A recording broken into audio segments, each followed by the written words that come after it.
I feel like people talk about this, but I still see it all the time in the gym. Like your arms are not small, or they're not as big as other people's arms. Like they don't stand out.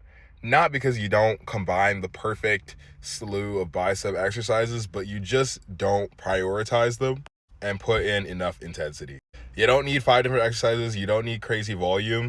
It's really just like I still see people programming biceps and they just do it at the end of their pull day or the end of their upper day or in the middle, honestly, like just after doing compound back movements. And I know some people are doing compound, like combining like chest and biceps and then doing bicep after chest instead. I'm not saying you need a whole arm day, but if biceps are like never ever ever in like the first 4 or 5 like sets you do in a workout, and then when you train your biceps, this is the other thing I noticed, like you're on that preacher curl, but like you're low-key scared of snapping your biceps, so you like, because you saw those videos on the internet, those videos, those preacher curl snap videos, I feel like did generational damage to a lot of people's biceps training, because they'll start to feel any type of way in their bicep and then they'll just be like, okay, like we're done with the set. Like no, you got to push it, you got to prioritize, you got to fight, you got to like really like scramble every bit of tension and intensity in those biceps you can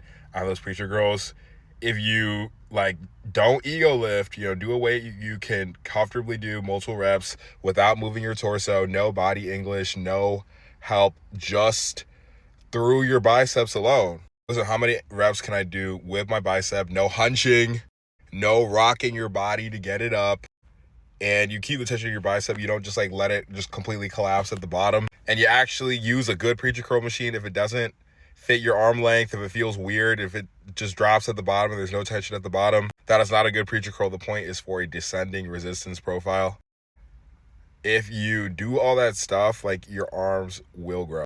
Same with tricep. If you only throw tricep in at the end, like yes, it's going to grow, but it's not like, unless you have good genetics for arms, it's not going to be a standout muscle the way that a lot of preferred physiques arms are a standout muscle, right? And that's just like common sense, right? Like if I have arm genetics that are, let's say, like standard or average, but I'm programming them near the end of my upper body days, so I'm hitting them after I'm already fatigued from other stuff, then they're not going to be getting as much as the muscles I'm putting earlier. And because the genetics aren't way better, they're not going to grow more. They're not going to be standout. They're going to take a lot longer to fill out.